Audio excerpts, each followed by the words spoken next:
Olá, sejam bem-vindos a mais uma leitura do Evangelho no Lar. Eu sou Camila Sanches, a sua corretora de lares. Por favor, separe um copo de água para cada pessoa que desejar receber a água fluidificada. E se você tiver algum animal de estimação, faça a limpeza das vasilhas e coloque água nova. Vamos iniciar com a oração de abertura. Rogamos ao Senhor Deus Onipotente que envie bons espíritos para nos assistir, que afaste os que poderiam nos induzir em erro e que nos conceda a luz necessária para distinguir a verdade da impostura.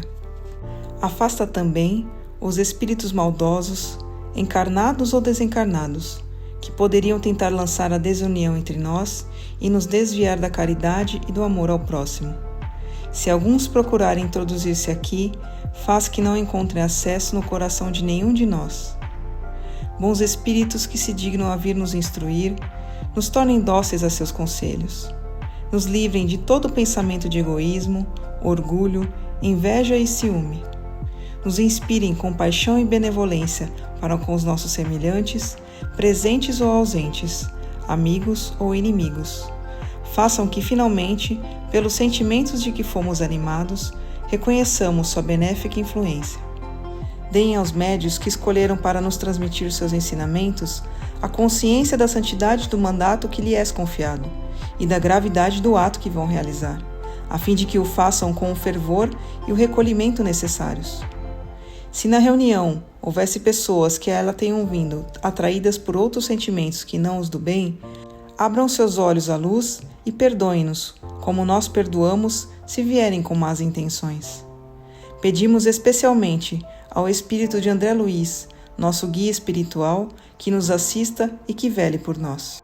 A leitura de hoje do Evangelho segundo o Espiritismo de Allan Kardec é do capítulo 10, Bem-aventurados os que são misericordiosos.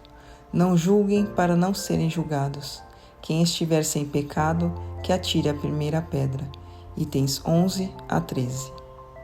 Não julguem para não serem julgados, pois serão julgados conforme tiverem julgado os outros, e será empregada com vocês a mesma medida de que vocês se serviram para com eles. Então os escribas e os fariseus lhe trouxeram uma mulher que havia sido surpreendida em adultério e deixando-a de pé no meio do povo. Disseram a Jesus: Mestre, esta mulher acaba de ser surpreendida em adultério. Ora, Moisés nos ordena na lei a apedrejar as adúlteras. Qual é, pois, tua posição a respeito? Diziam isso para tentá-lo e para terem de acusá-lo. Mas Jesus, abaixando-se, começou a escrever no chão com o dedo. Como continuassem a interrogá-lo, levantou-se e disse: Aquele dentre vocês que estiver sem pecado, atire a primeira pedra. Em seguida, abaixando-se de novo, continuou a escrever no chão. Mas eles, ouvindo-o falar desse modo, se retiraram um após outro, a começar pelos mais velhos, e assim Jesus ficou sozinho diante da mulher, que continuava no meio da praça. Então Jesus, levantando-se, perguntou-lhe: Mulher, onde estão teus acusadores? Ninguém te condenou? Ela respondeu: Não, Senhor. Disse-lhe Jesus: Também eu não te condenarei. Vai e doravante não tornes a pecar. Aquele que estiver sem pecado, atire a primeira pedra, disse Jesus.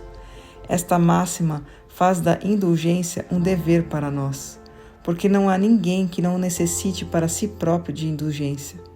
Ela nos ensina que não devemos julgar os outros mais severamente do que nos julgamos a nós mesmos, nem condenar nos outros o que desculpamos em nós.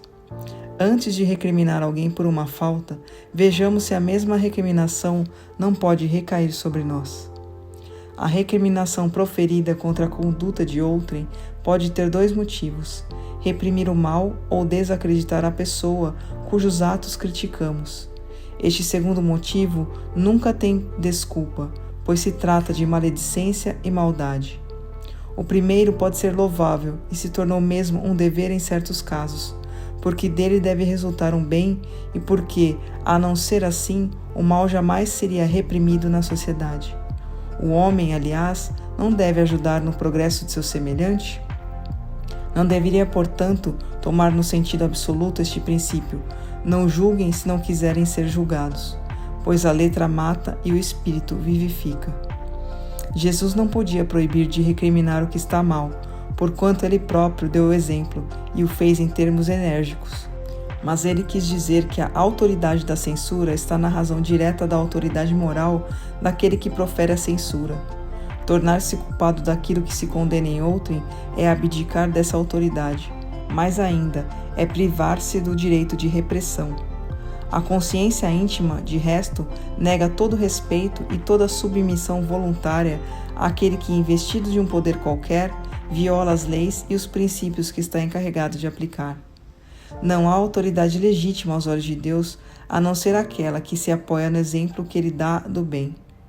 É o que se destacaria igualmente nas palavras de Jesus. Palavra dos Espíritos, graças a Deus. Mas antes de iniciarmos a oração de encerramento, eu quero pedir a você, que ainda não é inscrito em nosso canal, por favor, se inscreva agora.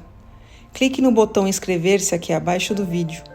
Aproveita para ativar o sininho das notificações e receber todos os nossos vídeos. Se você está com problemas, precisando de ajuda ou conhece alguém que está enfrentando muitas dificuldades em casa, como animaizinhos perdidos ou doentes, brigas constantes com os filhos, discussões no relacionamento, por favor, compartilhe essa mensagem. Leia também a descrição desse vídeo e entre em contato conosco pelo WhatsApp. Você pode salvar a vida de alguém, curtindo e compartilhando o nosso conteúdo. Vamos finalizar com a oração de encerramento. Agradecemos aos bons espíritos que se dignaram vir comunicar-se conosco e lhes rogamos que nos ajudem a pôr em prática as instruções que nos deram e façam com que, ao sair daqui, cada um de nós se sinta fortalecido na prática do bem e do amor ao próximo. Desejamos também que essas instruções sejam proveitosas para os espíritos sofredores, ignorantes ou viciosos, que puderam participar dessa reunião e para os quais imploramos a misericórdia de Deus. Amém.